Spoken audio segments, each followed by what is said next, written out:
Miccosukee Waters, for your sons and for your daughters, land of the clan of the panther and the otter, flow Pahaoki, flow, the river of grass must flow.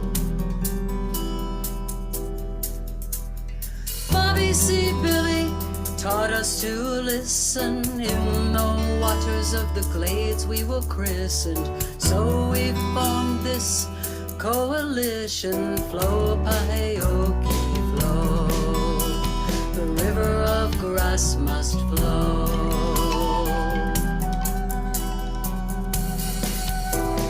Now we hear wild creatures crying, cypress trees weeping and sighing, walk for Mother Earth, no denying they're dying to be left alone. They're dying to be left alone. Flow, flow, Miccosukee Waters, for your sons and for your daughters, land of the clan of the panther and the otter, flow Pahaoki, flow, the river of grass must flow.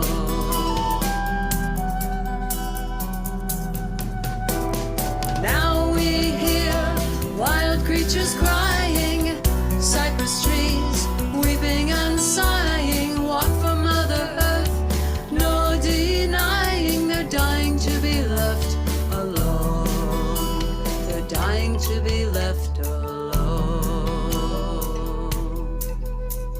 Flow, flow, Miccosukee Waters, for your sons and for your daughters, land of the clan of the panther and the otter, flow Pahaoki, flow, the river of grass must flow.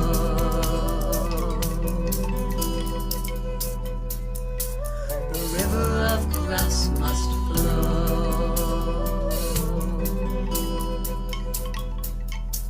The river of grass must flow.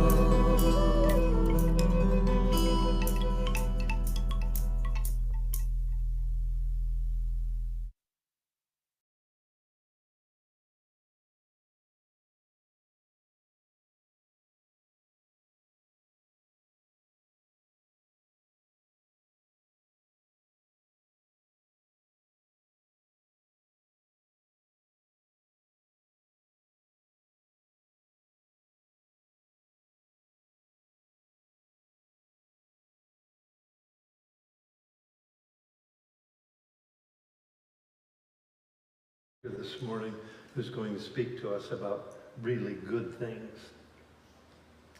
Welcome to the Unitarian Universalist Congregation of Fort Myers, in person, and for those of you online as well. Special warm welcome to each and every one of you personally.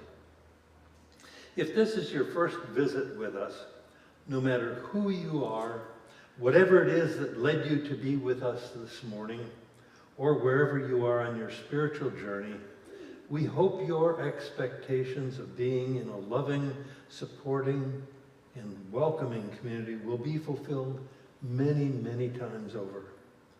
We are a welcoming congregation and wish to serve you however you identify yourself in the LGBTQIA2S+ community, in your sexuality, your gender identification, your ethnic, racial, immigrant status, or any other means by which you identify yourself.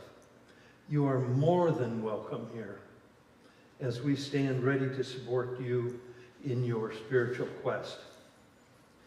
We are a covenant congregation, so we do not have all of the creedal answers, but we have a great openness to being present with you on your spiritual journey. If you have not already done so, please fill out a connection card and make it available, place in the basket, in the bag at the time of the offering. Sharing your contact information is the best way we have of being able to actually be here for you as you explore your spiritual path and the many facets of the UU faith tradition. And for those of you who are members, you can also use Connection Card to inform staff and worship associates about needs within the community.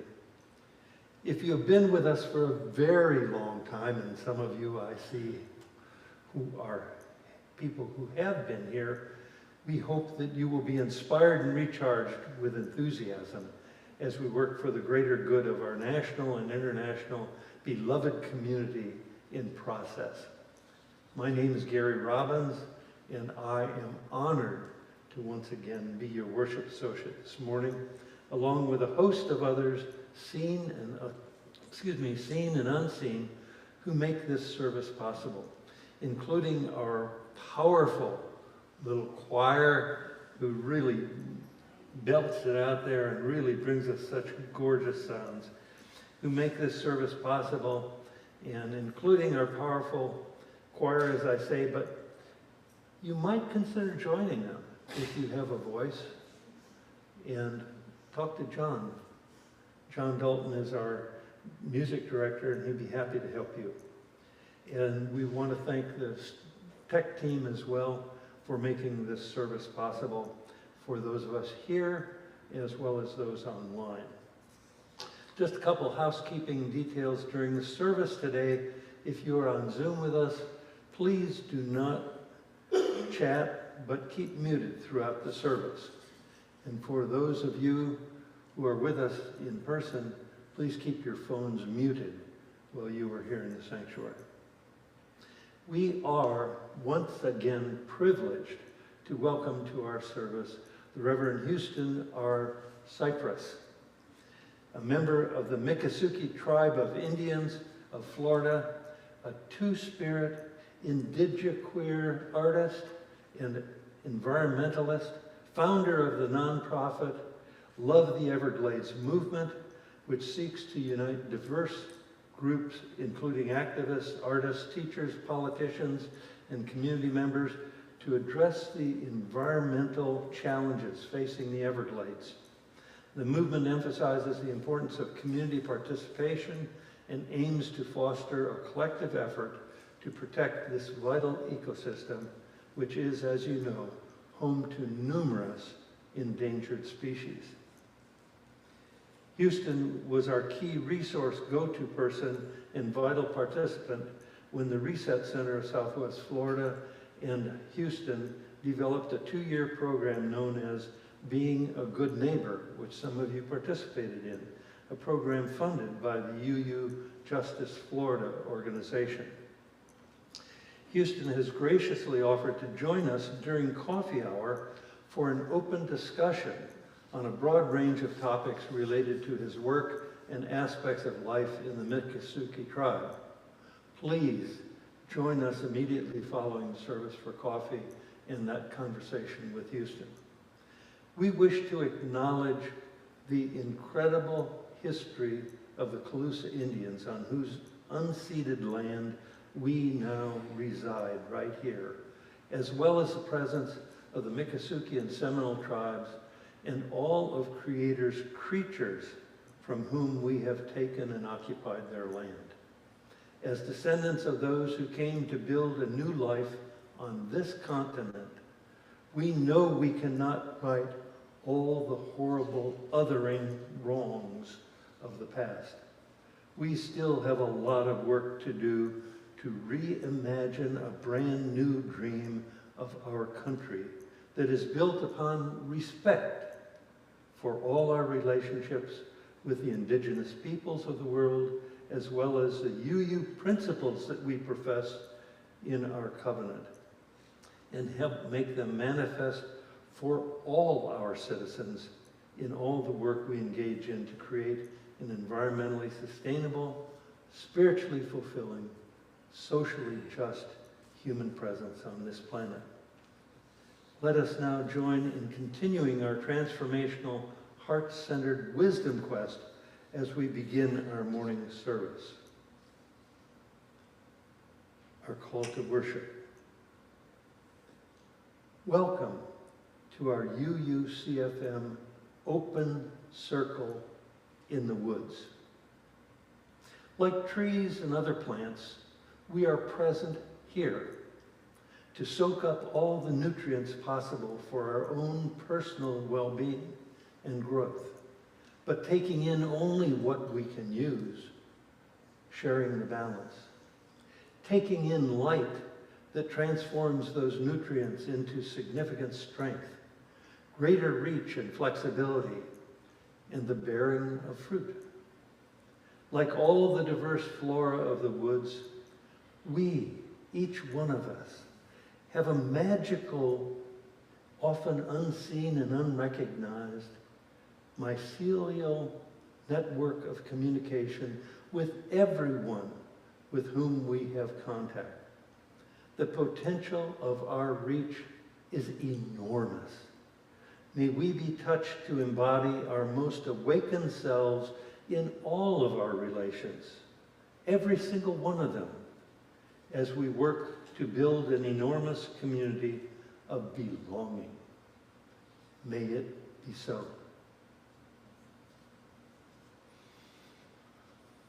As we light our gorgeous chalice today, honoring the diversity of its colors and textures, as we honor the diversity of our many communities ourselves and the diversity of nature herself that is her and our beauty and strength. As we honor her circle, open to the equity and belonging of all within, and open to the welcoming of those outside the circle with arms outstretched, that they too will be experiencing a community of belonging here as they are welcomed in by us. And the flame at the center of the chalice shines a light on all from her very, very heart. Just as the sacred sun conveys inclusion for all of Earth's creatures, inclusion without judgment. So again this morning, Melanie DeMore sings the message of the flame of our chalice. That each one of us and us to each other share this light. And she sings, I am sending you light to heal you, to hold you. I'm sending you light to hold you in love. This is perhaps the first participatory chalice lighting. So please feel free to stand and feel free to sing along, welcoming the light of the chalice and the warmth of the flame for your own inclusion. And also, as you sing, look about you to those in the congregation or online and gesture your light to those with whom you have eye contact. Please rise. I am sending you light to heal you, to hold you. I am sending you light to hold you in love. 'Cause I am sending you light to heal you, to hold you. I am sending you light to hold you in love. I walk the path with you. Go slow, dear one, don't hurry. I'll go just like you need to go. There is no need to worry. 'Cause I'm sending you light to heal you, to hold you. I am sending you light to hold you in love. I am sending you light to heal you, to hold you. I am sending you light to hold you in love.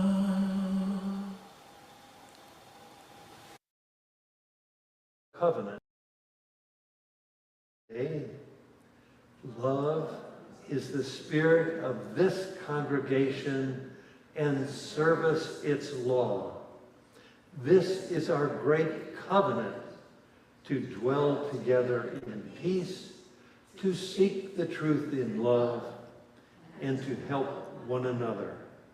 Let us now join in singing our opening hymn, number 21, For the Beauty of the Earth.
Good morning. Good morning to family, good morning to friends, and good morning to future friends. For the story of all ages, I've chosen a children's book that I'd like to share with you today.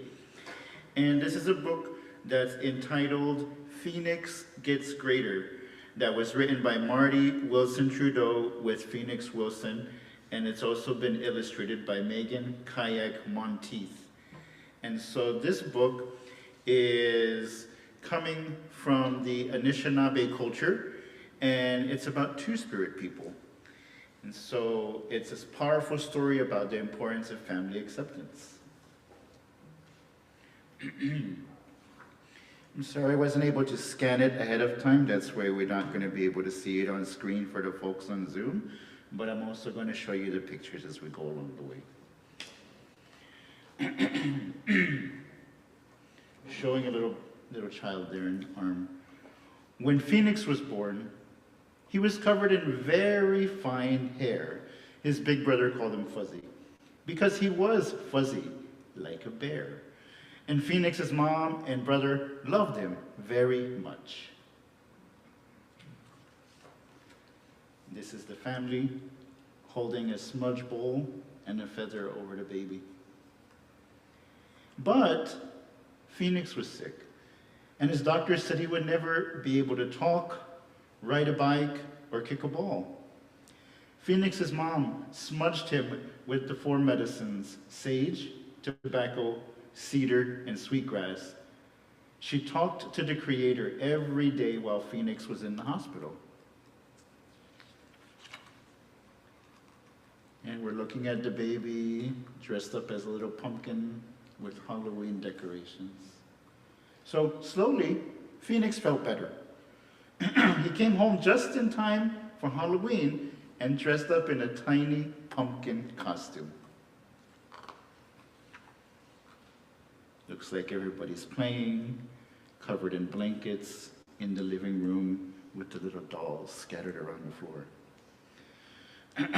Phoenix found his mom's pink, fluffy blanket and took it with him everywhere. He rolled in it and dragged it around the house all day. At the toy store, Phoenix loved to look at the dolls with all the pretty, colorful fabrics. He picked out soft, squishy dolls, fashion dolls, and dolls with long hair. And as soon as he got home, he wrapped a towel on his head and pretended he had long hair too, swishing it all around. So it looks like Phoenix is dressed up in a blanket and is imagining dancing at the powwow. So Phoenix learned to spin, swish, and swirl so well, even his ballet teacher was impressed. At powwows, Phoenix twirled, and the wool on his grass dance regalia twirled with him. But Phoenix loved shawl dancing best. He put his fluffy blanket on his shoulders, went up on his tiptoes, and danced like a beautiful butterfly. So here we're looking at a bunch of little kids gathered in a circle. It looks like they're playing with their little dolls and toys here. Phoenix didn't have any friends who liked hockey, trucks, and bulldozers. He made friends with those who liked dolls and dancing too. But sometimes other kids made fun of Phoenix because he preferred dolls to trucks. They thought he was strange because he didn't act like the rest of the boys in their class. Looks like there's scenes on the playground over here. And then looks like there's the kid looking out the window at sunset. So it takes a lot of courage to be yourself and stand up to others, his mom told Phoenix. His brother tried to protect him at school, but Phoenix still felt sad. And actually, he stopped dancing and playing with his dolls, and he even stopped twirling around the house. So now we're looking at Phoenix talking to the family in the living room in front of the window. One day, he sat down with his mom and brother, crying. He told them, "I'm tired of hiding who I am. I'm not like the other boys in my class. I feel different. I am different." And Phoenix told his family that he was gay. "And I hope you won't stop loving me and you'll accept me for who I am." And it shows the family giving the kid a great big hug and everybody smiling. And Phoenix's mom and brother pulled him in close and started to cry too. "We'll never stop loving you," Phoenix's mom said. "And we love exactly who you are. And for that you make us happy. I'm so proud of you." "And there's nothing wrong with being different," his brother comforted. "All that matters is that you're happy." And so now we're looking at Mom and Phoenix. Phoenix has got this kind of curious expression on their face. And on the other page, we're looking at a medallion with the feathers beneath an arching rainbow. We all carry a spirit with us, within us, Phoenix's mom explained. It gives us life and guides us. But in our Anishinaabe culture, there are two spirit people, Nish Manidowag, who have both girl and boy spirits. Nish is our word for two, and Manidowag means spirit. That makes you extra special because you think and feel like both boys and girls. Anishinaabe communities have great respect for Nish Manidowag. Their wisdom, healing, ways, and visions help our communities. And they love to dance and twirl just like you. So now we're looking at Phoenix all smiling amidst the glorious sky of pink and blues and purples. Phoenix started to smile. He couldn't believe it. There were other people who were just like him. And Nish Manidowag carried an important role in his Anishinaabe culture too. The next day he played with his dolls and laughed as he swished and swirled in his pink fluffy blanket, and the other kids' words didn't hurt so much anymore because Phoenix was proud of being Two-Spirit. Now, Phoenix has friends who accept him for all of who he is.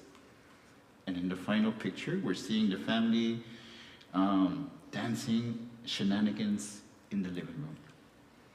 And so he still dances grass and shawl at powwows, and he twirls and swishes and swirls while his brother and his mother cheer and clap. Phoenix gets greater. Thank you.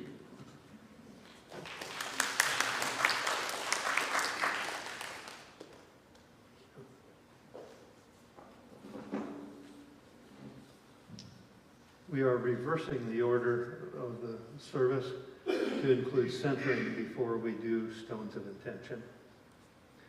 If we can just come into ourselves, be present for our spirit that we all have and that we all carry with us. This centering is with appreciation of the contributions of Upaya Zen Center in Santa Fe, Thomas Berry, and others.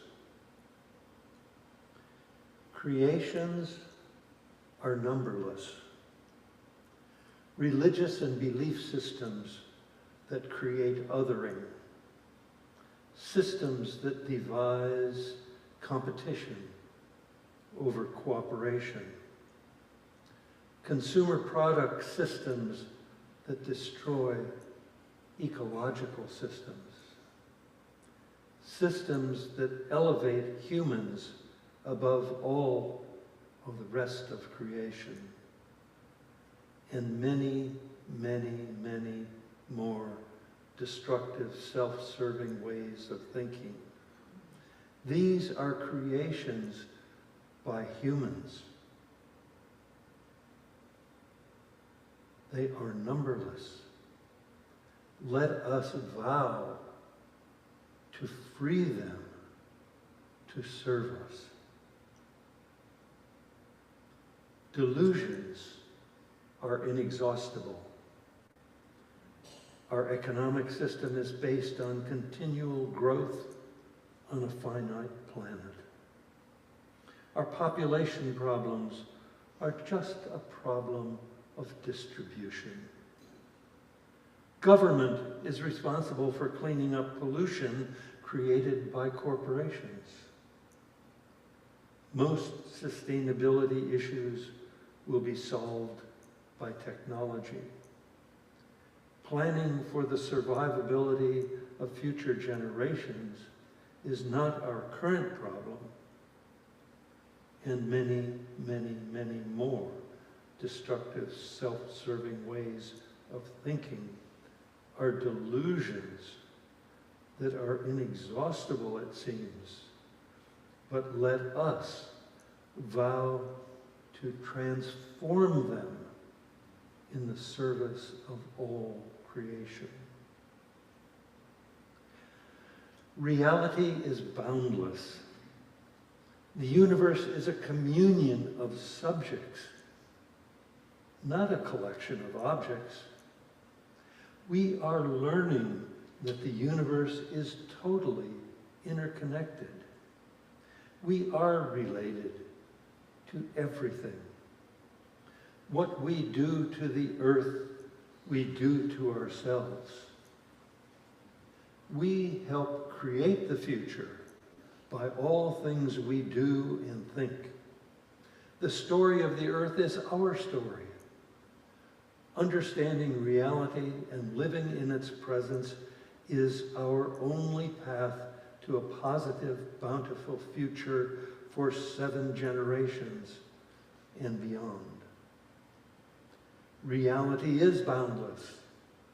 Let us vow to be open to it, to perceive it, that we might make it possible to serve all of creation.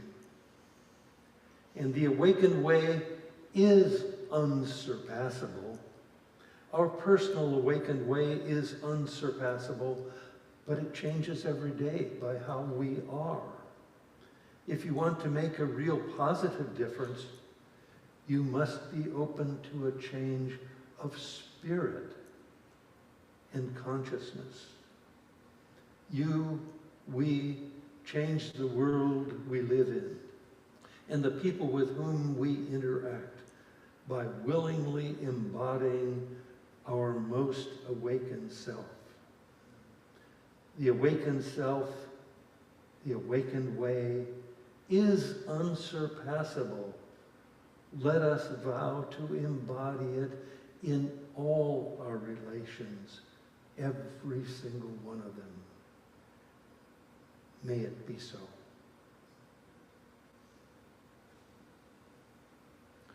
For our stones of intention today, I'm sad to announce that during this past week, Mary Studer's brother passed away, and she has been out of town to meet the needs of the family. So please hold Mary in your thoughts and your prayers, and contact her as appropriate. Our Stones of Intention ceremony is an opportunity for us to express our own personal, in our very personal manner, all that we hold dear this morning. Our intentions are often the root of future actions that we consider taking to meet personal and social goals. In these critical times we are experiencing these days, we are being called to live out of our highest aspirations, individually and together, with our shared values and action in this very community. You are invited to come forward now with a stone to allow it to symbolize any and all of your intentions, as well as your reflections, prayers, joys, sorrows, or milestones in your life. If you did not choose a stone as you entered, you may choose one from the bowl alongside at the front of the chancel. I invite you to hold that stone in your hand, close to your heart, or pressing it to your forehead or temple. Those of you joining us electronically this morning may also play a virtual stone of intention by clicking the green button on the church website or the click of the Zoom chat box. Please now come forward to place your stone in the bowls of sand with others in this extended beloved community, that your offered intentions may be joined in the spirit of love and peace with all present. Please come forward.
Now I will place 3 final stones.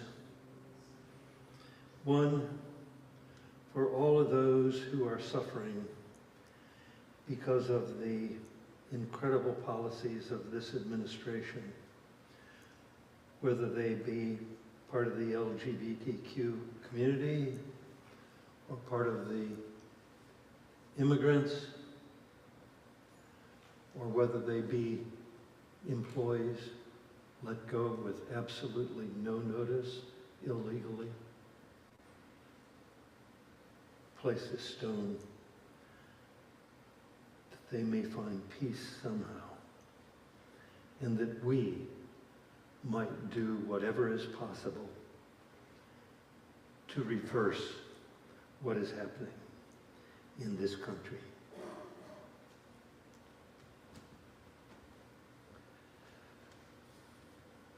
Our second stone is for those of us who have concerns in our family, who have concerns in our group here, for our personal well-being, for our strength to be our very best self in bringing love and acceptance and belonging to others. And this final stone is the roughest of the stones this morning. It's rough for me to say. It's probably rough for us to think about. But everybody in the world who thinks only of themselves, of their own power, of their own wealth, without care for the destruction that they are creating among such vast numbers of people. May we hold them in a place that somehow can reach them so that we can reverse the trend, so that we can be part of the belonging for everyone. So be it.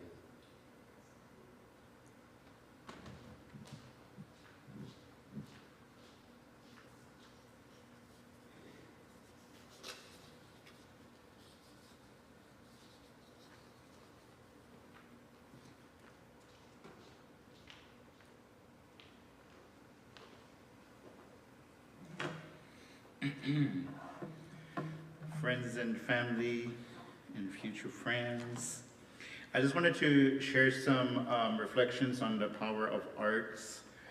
And so if I were to give a title to these comments, it would be a riddle. And maybe you've heard this riddle before, but I'll offer the answer after. And the riddle is, what do we break when we say its name? And so I wanted to reflect on the Miccosukee art forms that we create today. And so looking at Miccosukee art forms, I think it's really helpful to think back to the spiritual origins and the sacred origins and the spiritual practice for our community, because I think that's where it really starts from. And when I think about spirituality in our community, first thing that pops up to my mind is these 4 beautiful colors that we honor, which are yellow, red, black, and white. And so in our tradition, we refer to these particular colors as medicine because they have the capacity to heal. And there's a whole lifetime of teaching and training that can go into fully understanding the practice. But to activate the healing potential of these colors, our community typically pairs them with a beautiful incantation, beautiful songs. And then we might also pair these with our friends from the plant world, whether it's like a part of the leaf, or whether you scrape off some of the bark, or whether you collect some of the roots. And so in that way, we can activate the healing potential of these beautiful medicines, these colors, the songs, and the plant friends. And so that's for me one of the origins of the Miccosukee arts these days. And there's a beautiful time of the year when all of this really comes to the forefront. And that's whenever we're getting together for our New Year ritual. And on special occasions like these, we all like to look cute. We want to dress up, so everybody kind of spends a lot of time getting their clothes ready. Sometimes our clothes are incorporating elements of nature. Maybe you might have to go out and collect some feathers from special birds, or maybe process some hide and turn it into beautiful leathers to work with. And so there's a lot of effort and time that goes into getting ready for this occasion. Not only just in the looking good, but also collecting the medicines and learning the songs that really help to set that good vibe when we're together celebrating in community at the New Year event. So it's a social function that everybody gets a chance to really contribute to the good times, right? Because this event, we all get a chance to lead a song or lead a dance. And so in that way, we all get a chance to contribute to that good time. And so when I think about art and art forms in general, I think that a lot of these traditions kind of have a similar origin in the spirituality and the spiritual practice and the connection to the divine. There was a film I saw recently, again, it came out in the year 2010, and it's a documentary film by a filmmaker named Werner Herzog. And this particular film is called Cave of Forgotten Dreams. And it was originally presented as a 3D film, so you had to put on those really cool glasses, and that makes everything pop out. And he took us into these ancient caverns in France. And there we saw paintings on the walls that were over 30,000 years old. And so when folks who study these kind of things are analyzing these images and analyzing what the people might have been like in creating these art forms on the wall, sometimes people conjecture or guess that it may have been some of the women that were creating these art forms.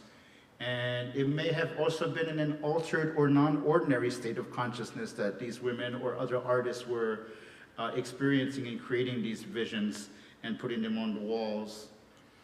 And so I think that a lot of different art forms kind of begin that way, as a way of honoring our connection, or trying to understand the world, or even leaving a message for the future. And so I think for me, I'm also an artist that participates in making these kind of artworks, like videos and films and things like that. And people like Herzog and other documentary filmmakers really helped me to appreciate the documentary art form as a way of honoring the beauty of creation. And so I think that's how I appreciate the documentary art form and filmmaking in general, as a way to honor the beauty of the creation. And one of the earliest documentary films that came out was made by a gentleman named Robert Flaherty, and it was called Nanook of the North. It was a pretty cool film. You can check it out. And it shows the indigenous folks of the polar region going about their daily activities, making their canoes, going out and getting food. There's one particular scene that I kind of find really funny, because it reminds me of I don't know. So what happens is that these folks are going out in their canoes and going hunting, and they're coming back, but you think it's just one person in the canoe, and then the guy pops out, and then another one pops out, and then another one pops out, like 4 or 5 people all packed in the little canoe having a good time. It was pretty cool to watch. But what it makes me think about when watching this film is that, like, when I think about filmmaking in general and documentary films, is like, how true is it? How true is it? And it turns out that this particular film, Nanook of the North, wasn't so true at all. Meaning, like, a lot of these things were recreations or suggested activities and things like that. And so I find it really fascinating that these days, indigenous folks are taking these tools in their hands and asserting their own narrative sovereignty And so they're making and telling stories in their own way for themselves and coming up with new ways of doing that, new ways of storytelling, new ways of talking to the future and honoring our past and manifesting our dreams. And so there's a way of thinking about this stuff, and sometimes you might want to look up this phrase called fourth world cinema, because it's about being fully grounded in your own worldview and being able to express that to others that are in that same mindset and that heart frame. And so nowadays we're able to talk about, in terms of indigenous filmmaking, we've come to a point that we're able to tell our own stories in our own way for our own people, how we need to and how we would like to. And so we can now talk about indigenous national cinemas. And so there's a cinema of the Mapuche people, there's a cinema of the Dene people, there's a cinema of the Lakota people, and now these days we have a cinema of the Seminole and Miccosukee folks. And so I find it really fascinating that, these arts are thriving these days in our communities. Some of the more traditional art forms that our community has been enjoying over time include wood carvings. And that's how I came into my artistic journey, is by learning about wood carving from my grandfather. He was a gentleman from the Wind family, the Wind clan. And we used to sit over at his job, which was at one of the tourist centers, and we used to talk and all that, but we also used to get into wood carving, little cypress wood and cypress objects, and we eventually turned them into like canoes or little birds or even little miniature totem poles. But it was a way of making folks happy, but also being able to pay the bills. So some of these other wood carving kind of stuff that we would make include like the sports gear that we play a game called stickball. It's similar to lacrosse, but we use 2 sticks.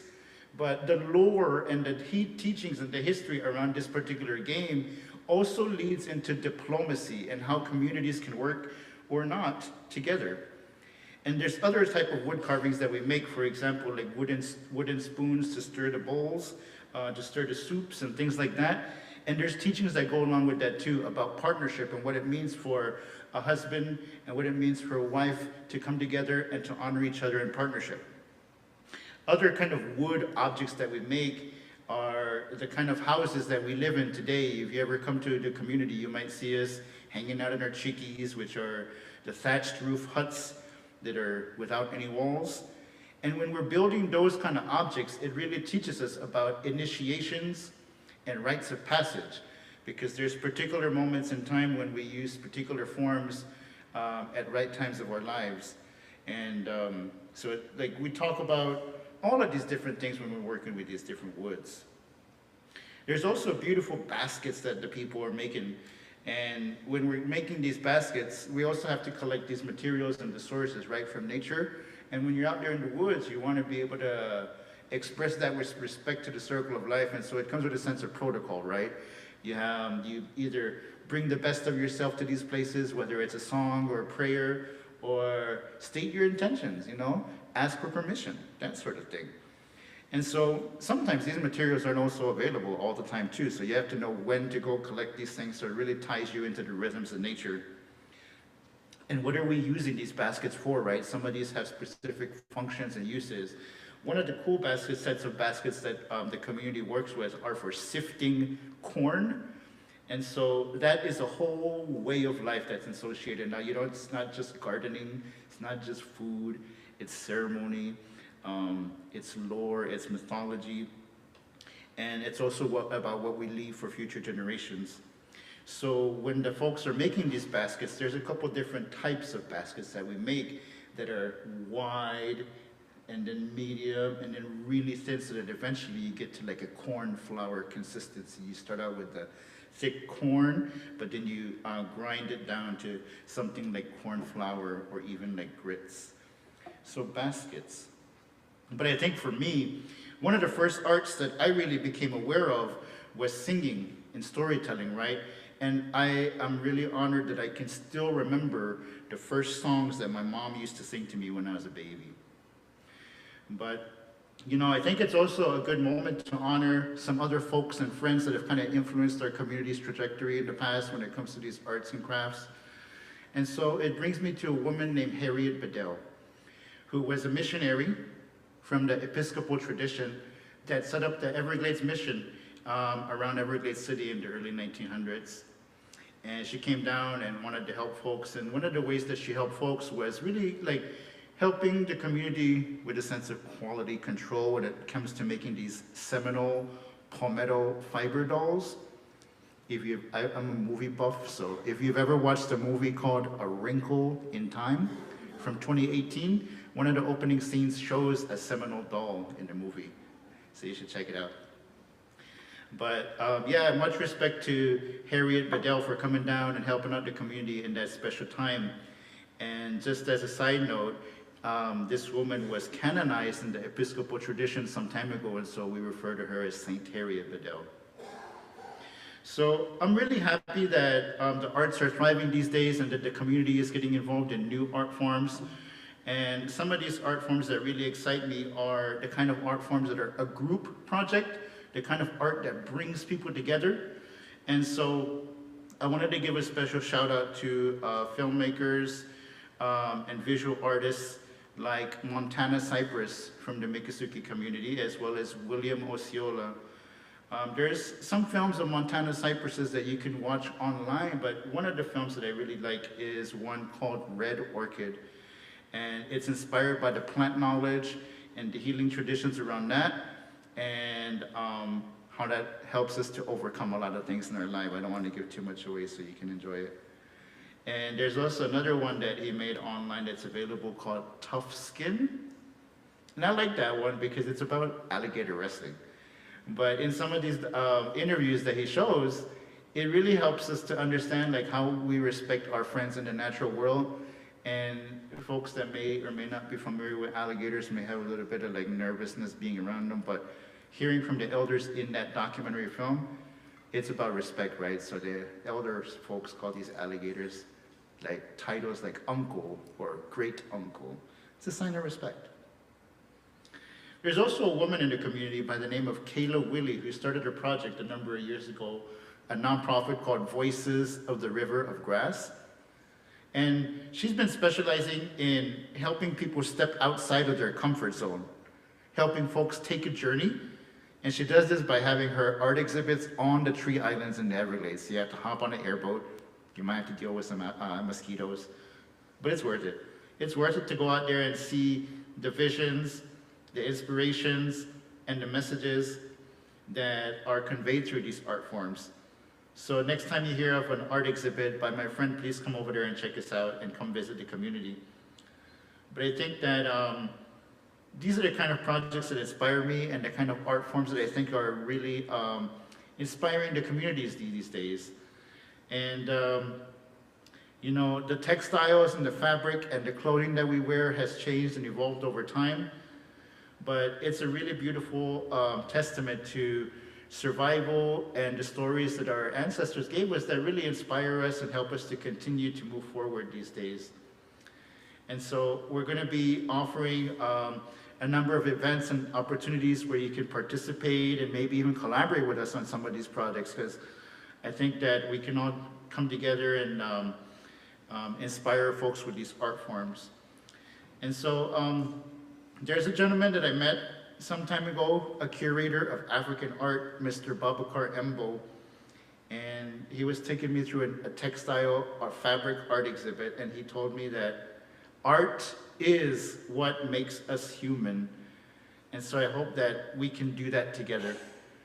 And so maybe you've thought of the riddle at the beginning, that riddle that asks the question, what do we break when we say its name? Yes, somebody said it. Say it again. Silence. Yes, it's the silence. And so let's go ahead and break the silence with these art forms, with our dances, with our songs, looking cute along the way, in community, hands held in an ever-tightening spiral. Thank you so much.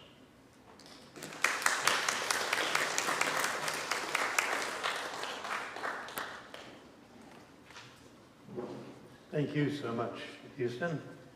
and we look forward to our conversation over coffee. And I will check with Houston, see if we can get some of those movies and books and things that he mentioned, that we can make those available to you if you didn't get them written down. Our hymn is changed. It is now 298, Wake Now My Senses. And I just want to tell you that the one that we chose, there was an issue of cultural misappropriation, which caused me to want to change it. So that is why we have that changed this morning. So please join us in singing hymn number 298, Wake Now My Senses.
Transformed by our care.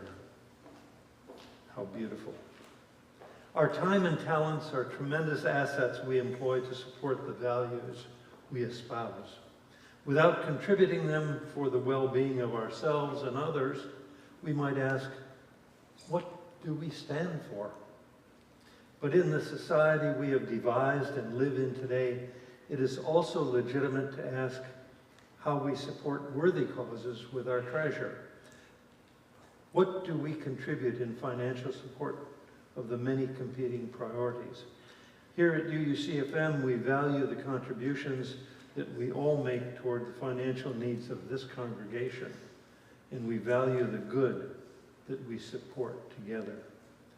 This month, Reset Center of Southwest Florida is designated as our community sharing partner, and we are very thankful for all the support this congregation has made to the valuable work of Reset as we work to be restoring Earth as our sacred ecological trust. This morning, however, Reset steps aside in support of the recovery efforts of the recent devastating fire in the Miccosukee village. As you know from our other communications, UUCFM has set up a special fund of support for the Tiger Fire Relief Fund. It is one more way we express our being a good neighbor. And I want to acknowledge that your support is recognized and gratefully appreciated for those funds that have been donated already.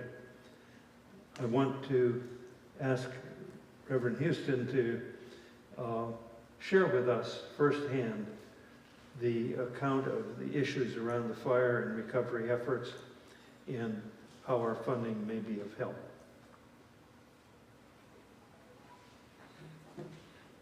Thank you. And so, just finished speaking about the things that bring us together, and the Tiger family is one of those families that have excelled in bringing our community together for so many years, for so long in that reservation, in that community. The Tiger family historically has included folks like Jimmy Tiger and Tommy Tiger and other folks who really set the foundation for our communities to be able to be thriving today. And so they also were really excellent in helping us to honor that sense of ceremony in the community by making sure that we have the medicine available for our folks in times of need.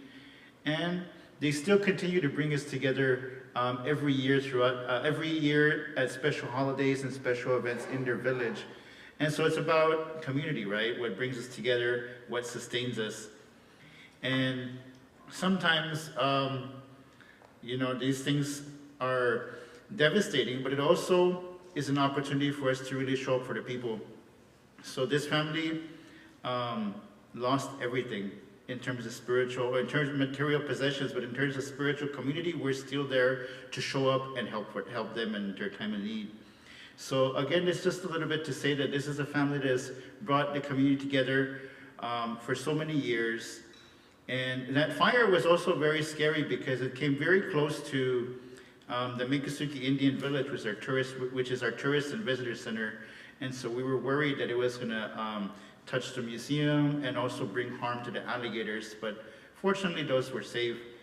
But we do want to give some support and some love and some prayers to the Tiger family in their time of need, and to honor all those ways that they brought us together over the many years. So I just wanted to share a little bit about the family and their history and their importance to our community. Thank you. Thank you, Houston. And so in our tradition, all loose finances contributed this morning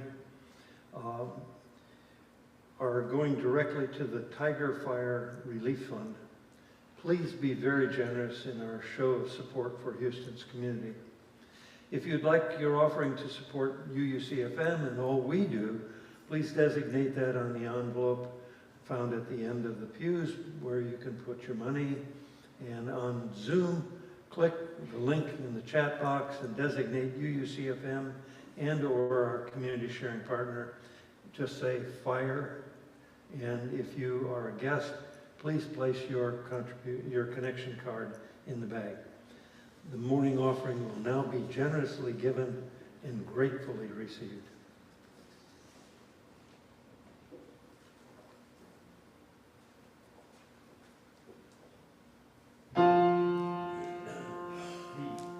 My life goes on an endless song. How can I keep from singing? No storm can shake my inmost calm. How can I keep from singing? How can I keep from singing?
Thank you.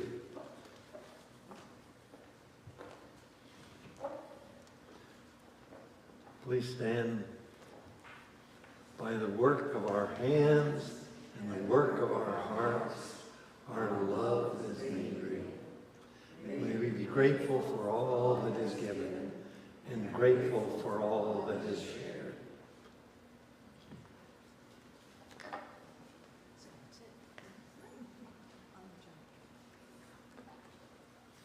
And I want to say that we have a sort of like the Jewish tradition that they, we light the candles and they last for eight days. We were hoping that the oil would last today. And we have a Unitarian Universalist miracle today. It has lasted.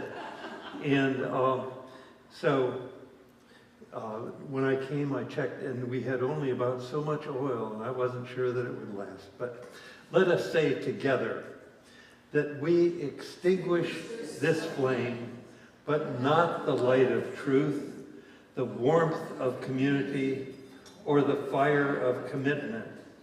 These we carry in our hearts until we are together again. And I've been told by Mickey, we're expecting a gallon of fuel on Wednesday.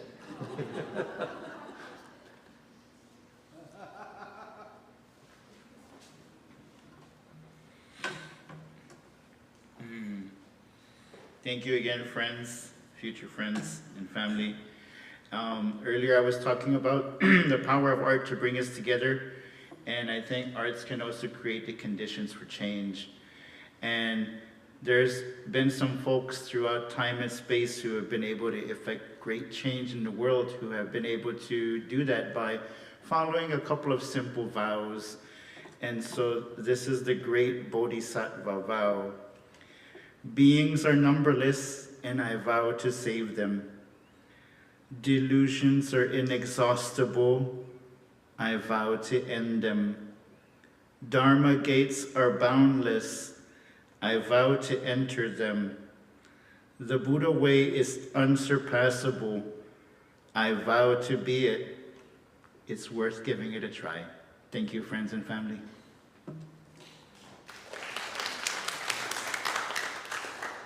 Okay, just a few closing farewell words here. The Freedom to Read Library is open, and there are some incredible books that are available there for your reading. Other slavery, recovering the sacred, separated inside the American tragedy, and the Everglades River of Grass, along with a whole host of other books. Really worth reading. Check them out. It's on the left-hand side as you go out, just past the office door in the library. And farewell to those of you who are on Zoom today. You have a self-directed discussion following our departure here. And coffee hour, of course, will be with Houston. Please gather in a circle out beyond the tables. Bring a chair there so that we can have a tight circle. So we don't need a microphone or anything. And walk and drive carefully on the way home. The highways are wet, the sidewalks are wet. Be careful. Be well. Have a great week.